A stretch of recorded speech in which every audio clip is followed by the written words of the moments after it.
ஜூலை 10ஆம் தேதி விக்கிரவாண்டி இடைத்தேர்தல் நடைபெறவுள்ள நிலையில் அமமுக போட்டியிட உள்ளதாக அக்கட்சியின் தலைவர் டிடிவி தினகரன் தெரிவித்திருக்கிறார். விக்கிரவாண்டியில் கள ஆய்வு நடத்திட அமமுக பொதுச் செயலாளர் டிடிவி தினகரன் தற்பொழுது உத்தரவானது பிறப்பித்திருக்கிறார். ஏற்கனவே பாஜக கூட்டணியில் அமமுக, பாமக உள்ளிட்ட கட்சிகள் உள்ள நிலையில் பாமக நேரடியாக களமிறங்கும் எனவும் தகவல் வெளியாகியுள்ள நிலையில் தற்பொழுது அம்மா மக்கள் முன்னேற்றக் கழகம் களத்தில் இறங்குவதால் கூட்டணியில் குழப்பம் ஏற்படும் சூழல் நிலவுகிறது. இதுகுறித்தான கூடுதல் விவரங்களுடன் இணைகிறார் எமது செய்தியாளர் ராஜேஷ். வணக்கம் ராஜேஷ், இதுகுறித்தான விவரங்களை பகிர்ந்துக்கோங்க.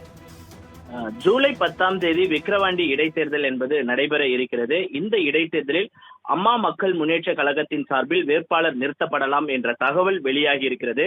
இந்த நிலையில்தான் விக்கிரவாண்டி சட்டமன்ற தொகுதிக்கு உட்பட்ட அம்மா மக்கள் முன்னேற்ற கழகத்தின் நிர்வாகிகள், மாவட்ட நிர்வாகிகள் தொடங்கி கிளைக்கழக நிர்வாகிகள் மற்றும் பூத் ஏஜென்ட் வரையும் அனைவரையும் சந்தித்து கள ஆய்வு நடத்திட அம்மா மக்கள் முன்னேற்ற கழகத்தின் பொதுச் செயலாளர் டிடிவி தினகரன் கட்சி நிர்வாகிகளுக்கு உத்தரவிட்டிருக்கிறார்.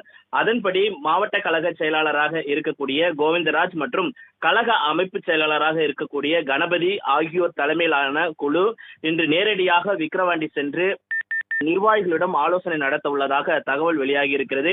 ஏற்கனவே விக்கிரவாண்டியை பொறுத்த வரைக்குமே பாமகவினுடைய வாக்கு வங்கி என்பது கணிசமாக இருக்கிறது. இந்த இடைத்தேர்தலில் பாமக நேரடியாக களமிறங்கும் என எதிர்பார்க்கப்படுகிறது. இது குறித்து நாளை தைலாபுரத்தில் பாமக நிர்வாகிகள் ஆலோசனை மேற்கொள்ள உள்ள நிலையில் அம்மா மக்கள் முன்னேற்ற கழகமும் இந்த தேர்தலில் போட்டியிடுவதற்கான விருப்பத்தை தெரிவித்திருக்கிறது. இருவருமே பாஜக கூட்டணியில் இருக்கிறார்கள்.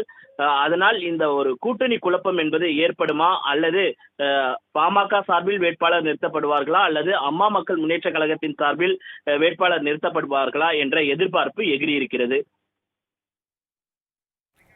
தகவல்களுக்கு நன்றி ராஜேஷ்.